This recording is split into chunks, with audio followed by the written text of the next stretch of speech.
Victoria Hale's hands trembled as she stared at the ivory wedding invitation. Her ex-boyfriend was getting married, and she'd just done something desperate. She'd asked a complete stranger to be her date.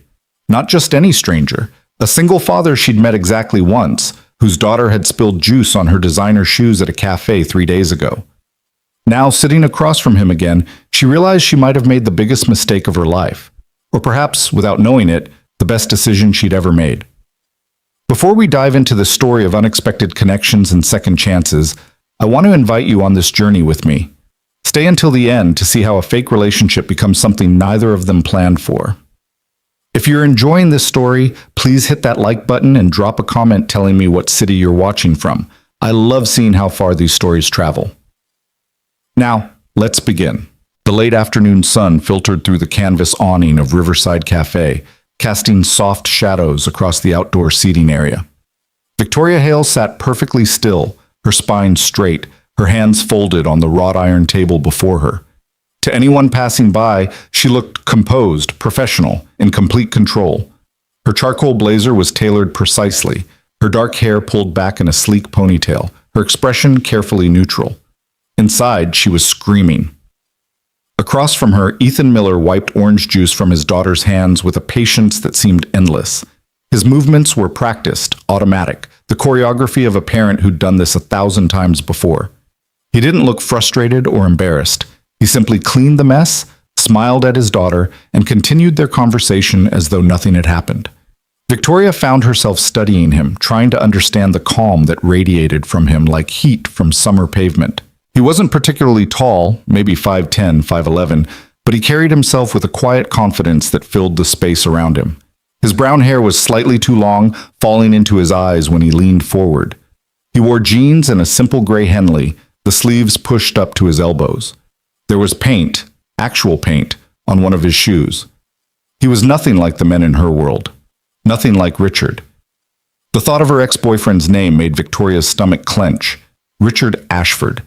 Even now, 8 months after their breakup, the memory of his final words to her felt like a knife between her ribs. "You're too much, Victoria. Too driven, too focused, too cold. I need someone who knows how to be present, how to be warm. Someone who wants more from life than just the next quarterly report." She'd stood in the doorway of the apartment they'd shared for 2 years and watched him pack his belongings into designer luggage. She hadn't cried. She hadn't begged. She'd simply watched, her face a mask, while her heart shattered into pieces so small she wasn't sure she'd ever find them all. Now Richard was getting married to Melissa Cunningham, a yoga instructor with a lifestyle blog and an Instagram following that rivaled some celebrities. Melissa, who posted about gratitude and mindfulness and the importance of being present. Melissa, who was everything Victoria apparently wasn't. The wedding invitation had arrived at her office 2 weeks ago, forwarded by her assistant with a sticky note that read, "Should I RSVP regrets?" Victoria had stared at the elegant script, the embossed gold lettering, the venue. Clearwater Vineyard, one of the most exclusive wedding destinations in the state. She should have declined. That would have been the sensible choice, the professional choice, the choice that protected her pride and her sanity. Instead, she'd checked the box that read "will attend" and added +1 in the space for her guest. The problem was she didn't have a +1.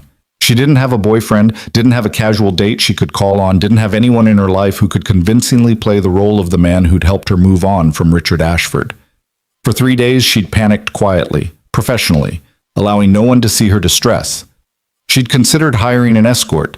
She'd actually researched agencies, gotten as far as filling out a contact form, before deleting it in disgust. She'd thought about asking Marcus Chen from her finance department, who'd asked her to coffee twice before reading her polite refusals correctly. She'd even briefly considered going alone, head high, showing Richard she didn't need anyone. But the thought of walking into that vineyard alone, of facing Richard's pity and Melissa's sympathetic smile, of enduring whispered conversations about poor Victoria still single, it was too much, even for her. Then 3 days ago, she'd stopped at this cafe after a particularly brutal board meeting. She'd needed air, needed space, needed 5 minutes away from quarterly projections and shareholder expectations. She'd ordered a black coffee and found a quiet table in the corner. That's when Ethan Miller's daughter had crashed into her table at full speed.